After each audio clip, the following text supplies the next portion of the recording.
નમસ્તે મિત્રો, હું છું સિદ્ધાર્થ છાયા.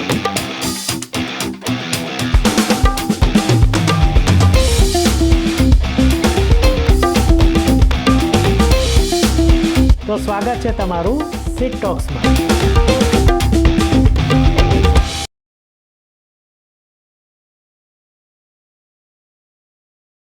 નમસ્તે મિત્રો, અને સિટ ટોક્સની રિવ્યૂ ટોક્સમાં તમારું ફરીથી સ્વાગત છે. આજે આપણે ગુજરાતી ફિલ્મ ડેડાનો રિવ્યૂ કરવા જઈ રહ્યા છીએ. ડેડાનો રિવ્યૂ શરૂ કરીએ એ પહેલાં એક વિનંતી કે તમે આ ચેનલને જો હજી સુધી સબસ્ક્રાઈબ ન કરી હોય તો કરી લો, કારણ કે આપણે બહુ ફાસ્ટ આગળ વધી રહ્યા છીએ અને હજી થોડુંક ફાસ્ટ થવાની આપણને જરૂર પણ છે. તો પ્લીઝ ચેનલને સબસ્ક્રાઈબ કરી દો. તો શરૂ કરીએ ફિલ્મ ડેડાની અને એની કથા એટલે કે સ્ટોરી વિશે.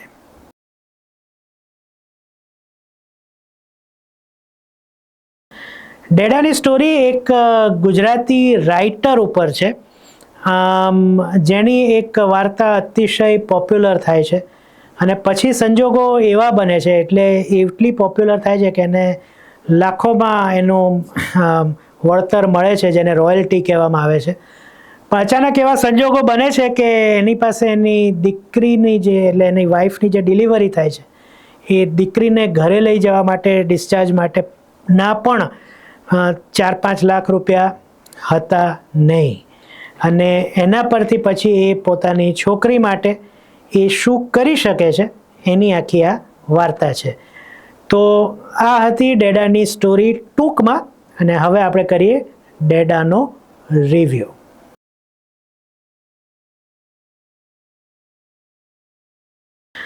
ડેડા એક 2 કલાક અને 10 મિનિટની મૂવી છે, એટલે લગભગ 139 પોઈન્ટ સમથિંગ હતું સેન્સર બોર્ડના સર્ટિફિકેટમાં, પણ લગભગ એક ગણો તો 2 કલાક ને 10 મિનિટની છે. ફિલ્મ ખૂબ ધીમી છે, ખૂબ ધીમી છે. એટલે ધીમી ફિલ્મો સાથે કોઈ પ્રોબ્લેમ નથી, અને આવી ધીમી ફિલ્મ સાથે એવો પ્રોબ્લેમ નથી, કારણ કે એની શરૂઆતની 5-10 મિનિટમાં તમને ખ્યાલ આવી જાય કે આ ફિલ્મ આ પેસમાં જ ચાલશે, અને આ ફિલ્મ એ પેસમાં જ ચાલે છે જે શરૂઆતથી છે. તકલીફ ત્યાં થાય છે કે ઘણી જગ્યાએ ઘણી બધી ભૂલો, અથવા તો એક એવું ત્યાં પ્રયાસ કરવામાં આવ્યો છે કે પ્રેઝન્ટ હોય એમાંથી પાસ્ટમાં લઈ જાય, પછી પાછા પ્રેઝન્ટમાં આવીએ, વળી પાછા પાસ્ટમાં જઈએ. જે રીતની સ્ટોરી લાગી, હું મારું અંગત મંતવ્ય કહું તો જે પ્રમાણે સ્ટોરી હતી ને, એમાં પાસ્ટ પ્રેઝન્ટ કરવાની જરૂર ન હતી.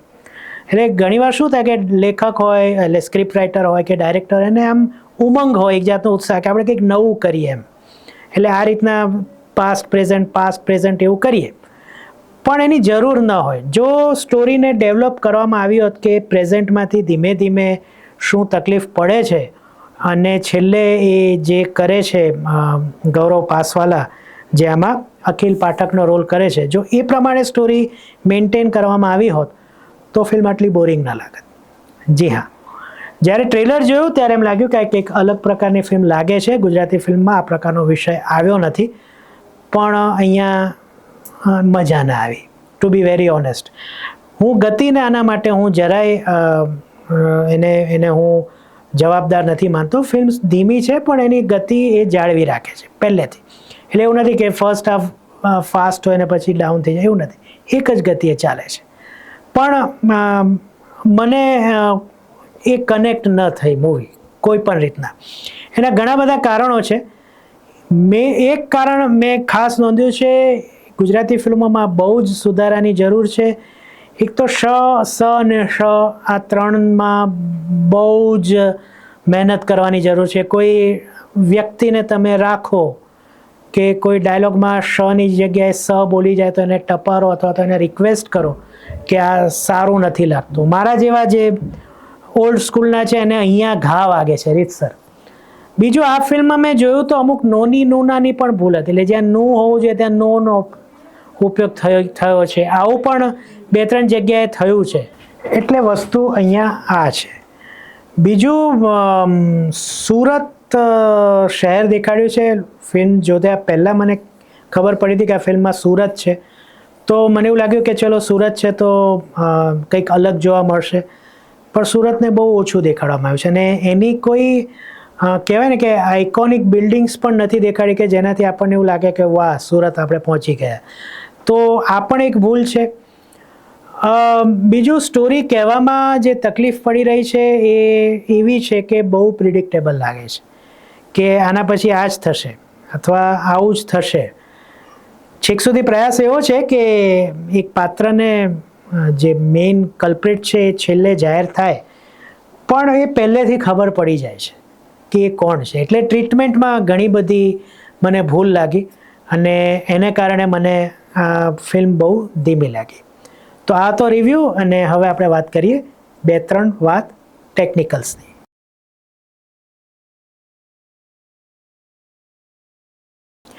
ટેકનિકલ્સમાં જોઉં તો આમાં એવું છે ને કે જ્યારે તમે કોઈ બોલિવૂડની મૂવી જોઈને પછી 2 કલાકમાં ગુજરાતી મૂવી જુઓ ને તો તમને ખબર પડે કે આની સિનેમેટોગ્રાફી કેટલી પુઅર છે. ડેડા સાથે એ બન્યું છે.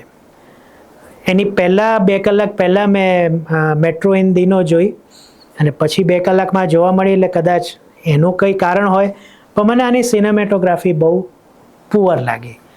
આ ઉપરાંત મને સ્ક્રિપ્ટમાં મેં કીધું જેમ રિવ્યૂમાં એ એક તકલીફ લાગી છે કે બહુ જ આગળ પાછળ કરવામાં કદાચ એ જે ઇફેક્ટ ઊભી કરવી જોઈએ એ નથી ઊભી કરી શક્યા.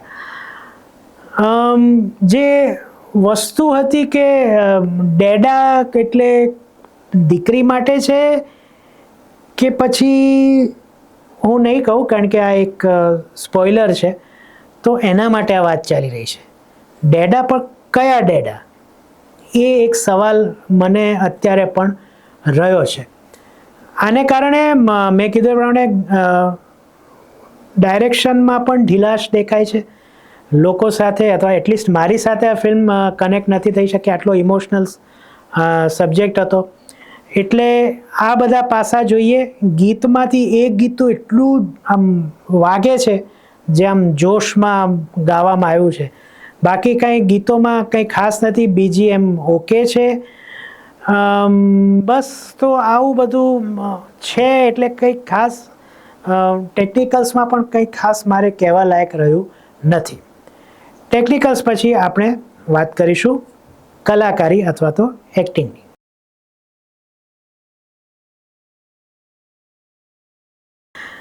એવું કહેવાય છે, મેં કદાચ આ ગૌરવભાઈની બીજી કે ત્રીજી જ મૂવી જોઈ છે, પણ એવું કહેવાય છે બહુ વર્ષોથી કે ગૌરવ પાસવાલા બહુ અંડરરેટેડ એક્ટર છે. તો અહીંયા એમને એ તક આપવામાં આવી હતી કે પોતાનું ટેલેન્ટ દેખાડે, પણ એ તક પૂરતી આપવામાં આવી નથી. આખી ફિલ્મમાં એક જ એક્સપ્રેશન ગુસ્સાના એ લઈને ફરે છે. રોમેન્ટિક દ્રશ્યો 1-2 છે, પણ એમાં એ રીતના શૂટ નથી થતા. એટલે હા, હું એમ નથી કહેતો કે એમની એક્ટિંગ ખરાબ છે. જે એમને કામ સોંપવામાં આવ્યું છે એ કરે છે, સારું કરે છે. પણ જે એ કહેવાય છે કે બહુ અંડરરેટેડ છે, તો એમનામાં જે કંઈ પ્રતિભાથી એ ઉભારીને બહાર લાવવામાં કદાચ એમના નિર્દેશક નિષ્ફળ ગયા છે એવું મને લાગે છે. 1-2 દ્રશ્યો છે જ્યાં એ પોતાની એક્ટિંગના ચમકારા દેખાડે છે. ખાસ કરીને સૌથી છેલ્લો સીન, એની પણ મારે થોડી ટીકા કરવી છે, પણ એ જ્યારે આવશે ત્યારે હું એ કલાકારનું નામ ત્યારે હું કહીશ. હેલી શાહ સરસ, આપણે એમને જોયા હતા સરપ્રાઇઝમાં. એનાથી સાવ અલગ રોલ છે, પણ ખાસ એમનો કોઈ એવો રોલ છે નહીં. સંજય ગલસર મારી દ્રષ્ટિએ વેડફાયા છે. એક સરપ્રાઇઝ એલિમેન્ટ એ આપે છે, પણ એ એવા ટાઈમે આવે છે કે આપણને થાય કે આ બરાબર છે, આ તો આવું જ હોય, સંજય ગલસર આ કરી જ શકતા હોય અથવા તો કરતા જ હશે. એટલે એ મને વેસ્ટ ગયેલા લાગ્યા. સોનાલી લેલે દેસાઈનો એક અલગ રંગ આપણે આમાં જોઈ શકીશું. બ્રહ્મ પછી એ સારામાંથી ખરાબ તરફ જાય છે. આ કોઈ જાતનું સ્પોઇલર નથી, ટ્રેલરમાં આપણે જોઈ શકીએ છીએ. 1-2 દ્રશ્યોમાં જે ક્લાઇમેક્સ તરફ દ્રશ્યો જાય છે ત્યાં એ ગૌરવ પાસવાલાને એક જે છે એમની સાથેની મીટિંગમાં એ બેસે છે ત્યારે એમના જે નેગેટિવ જે શેડ્સ છે એ દેખાડવામાં એ સફળ થાય છે. મેહુલ બુચ એમના અવાજ સાથે, એમની અદાકારી સાથે સારું કરી જાય છે. એક ફરિયાદ એવી છે કે એક દ્રશ્યમાં એટલે જે ફ્લેશબેક જાય છે એમાં મેહુલ બુચનું શું કહેવાય યુવાની દેખાડવામાં આવી છે, એમાં કોઈ બીજા એક્ટર છે. ઓકે ફાઇન, એ સમજી શકાય છે. પણ એમાં એટલીસ્ટ મેહુલભાઈનો અવાજ જો ડબ કર્યો હોતો એ રિલેટેબલ લાગત, પણ એવું થયું નથી. એટલે દેખાવમાં પણ મેહુલભાઈ જેવા નથી લાગતા કે અવાજમાં પણ એ મેહુલભાઈ જેવા એક્ટર લાગતા નથી. હું નામ અહીંયા નથી મેળવી શક્યો, પણ ગૌરવ પાસવાલાના જે મમ્મી બન્યા છે એમની એક્ટિંગ ઓકે છે, સારી છે, એટલે સાથ સહકાર આપે એવી છે. બે એક્ટર જેની મેં ગયા વખતે વાત કરી હતી જલેબી રોક્સમાં પણ, એમાંથી એક દીપક ઘીવાલા, એમની જગ્યાએ કોઈ બીજું હોત તો પણ એ પાત્રમાં કોઈ ફેર પડ્યો ના હોત. ઘણીવાર ગુજરાતી ફિલ્મના જે પ્રોડ્યુસર્સ છે અથવા તો ડિરેક્ટર છે એક ઉત્સાહમાં હોય છે કે આપણે કોઈ મોટા એક્ટરને લાવીને એક બે સીન કરાવીએ તો માભો પડી જાય, એટલે અસરાનીને લાવ્યા છે. પણ એ જે ટ્રેલરમાં છે એ જ કામ છે, કશું એમને પાસે વિશેષ કરાવવામાં આવ્યું નથી.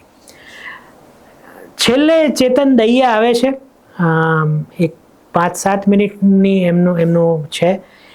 એ જે પંકાયેલા છે એ રીતના એ એક્ટિંગ કરે છે. મને એક જ ન સમજાયું એ દ્રશ્યમાં, જે મારે ખરેખર તો રિવ્યૂમાં આ વાત લેવાની હતી, કે એમને કોઈ પોલીસવાળા કોઈ ગુનેગારને છોડી દે, વિચારવાની વાત છે. તો ઓવરઓલ મને ડેડા એ એટલો બધો ઉત્સાહિત રાખ્યો નથી. બધી દ્રષ્ટિએ એક્ટિંગને અમુક પાર્ટ્સ છોડી દો તો મને એ એવરેજથી પણ થોડી નીચે લાગી, એટલે હું આ ફિલ્મને 2 સ્ટાર આપીશ. ઘણી મહેનત માગી લે એવી ફિલ્મ છે, ત્યાં ક્યાંક ચૂક થઈ છે મારી દ્રષ્ટિએ, એટલે એ પ્રેક્ષકો સાથે કનેક્ટ નથી થઈ શકતી. અગેન મેં જે કીધું જે પ્રમાણે આપણને ટીઝરમાં કે ટ્રેલરમાં કે એના પ્રમોશનમાં કહેવામાં આવ્યું હતું કે પોતાના કુટુંબ માટે શુંનું શું એટલે કરી શકે છે, એ તો વાત છે જ, પણ મેં કીધું એ પ્રમાણે પાસ્ટનો રેફરન્સ જ્યારે આવે છે ત્યારે એ મુદ્દો એટલો અસરકારક રહ્યો નથી. આ મારો રિવ્યૂ છે. તમારો રિવ્યૂ શું છે એ તમે મને નીચે કમેન્ટમાં જ્યારે પણ ડેડા જોઈને આવો ત્યારે મને કહેજો. બસ, તો ફરીથી મળીશું કોઈ નવા વિડીયો સાથે. ત્યાં સુધી સિદ્ધાર્થ શાહને આજ્ઞા આપો, અને તમને બધાને મારા તરફથી આવજો.